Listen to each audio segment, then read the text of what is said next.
भारतीय शेयर बाजार हफ्ते के आखिरी कारोबारी दिन भी दबाव में नजर आया। शुरुआती बढ़त गंवाकर सेंसेक्स और निफ्टी लाल निशान में बंद हुए। शुक्रवार को बीएसई सेंसेक्स 199 अंक गिरकर 75,939 पर बंद हुआ, जबकि एनएसई निफ्टी 102 अंक फिसलकर 22,929 पर बंद हुआ। कारोबार के दौरान सेंसेक्स एक समय 699 अंक तक लुढ़क कर 75,439 के स्तर तक पहुंच गया था। शेयर बाजार में गिरावट का सबसे बड़ा कारण विदेशी संस्थागत निवेशकों फी की लगातार बिकवाली को माना जा रहा है। निवेशकों की धारणा प्रभावित हुई है, जिससे बाजार में गिरावट का सिलसिला बना हुआ है। आंकड़ों के मुताबिक फी ने गुरुवार को 2,789 करोड़ रुपए की इक्विटी बेची। लगातार 8 कारोबारी सत्रों में भारतीय बाजार को तगड़ा झटका लगा है। बीएसई बेंचमार्क सेंसेक्स 2,644 अंक तक गिर चुका है, जबकि निफ्टी में 810 अंक की गिरावट आई है। गिरावट वाले प्रमुख स्टॉक्स अडानी पोर्ट्स 4% गिरावट, अल्ट्राटेक सीमेंट, सन फार्मा, इंडसइंड बैंक, एनटीपीसी और Tata steel.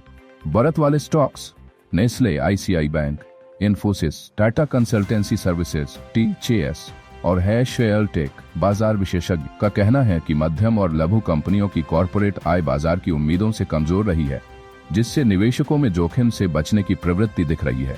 Geojit financial services के शोध प्रमुख विनोद नायर के मुताबिक रुपये में गिरावट, कॉरपोरेट आय में नरमी और व्यापारिक टैरिफ जैसे बाहरी कारकों के कारण एफआईआई की निकासी बढ़ सकती है। जब तक इन मुद्दों पर स्पष्टता नहीं आती और कंपनियों की आय में सुधार नहीं दिखता, तब तक बाजार में अस्थिरता बनी रह सकती है। एशियाई बाजार में सियोल, शंघाई और हांगकांग के बाजार में तेजी दिखी, जबकि टोक्यो में गिरावट रही। यूरोपीय बाजार में शुरुआती कारोबार में मिला जुला रुख देखने को मिला। अमेरिकी बाजार में गुरुवार को अमेरिकी बाजार बढ़त के साथ बंद हुए। प्रधानमंत्री नरेंद्र मोदी और अमेरिकी राष्ट्रपति डोनाल्ड ट्रंप के बीच द्विपक्षीय व्यापार को लेकर बातचीत हुई। दोनों देशों ने 2030 तक व्यापार को दोगुना कर 500 अरब अमेरिकी डॉलर तक ले जाने का संकल्प लिया है। इसके तहत टैरिफ कम करने और बाजार पहुंच बढ़ाने के लिए समझौते पर चर्चा शुरू हुई है। संयुक्त बयान में मोदी और ट्रंप ने राष्ट्रीय सुरक्षा, निष्पक्ष व्यापार और रोजगार सृजन को प्राथमिकता देने की बात कही। इससे आने वाले समय में भारतीय कंपनियों को अमेरिकी बाजार में नए अवसर मिल सकते हैं।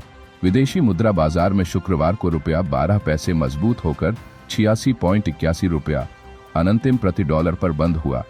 हालांकि कच्चे तेल की ऊंची कीमतों और फीए ही बिकवाली से रुपये की तेजी सीमित रही। रुपये की इंट्राडे स्थिति उच्चतम स्तर 86.79 रुपया और न्यूनतम स्तर 86.90 रुपया है। गुरुवार को 2 पैसे की मामूली बढ़त के साथ 86.93 रुपया पर बंद हुआ था। बुधवार को 16 पैसे की गिरावट, जबकि मंगलवार को 66 पैसे की बड़ी बढ़त दर्ज की गई थी। डॉलर इंडेक्स में कमजोरी के कारण रुपये में मजबूती आई है, लेकिन एफआईआई की बिकवाली और तेल की कीमतें रुपये पर दबाव बना सकती हैं।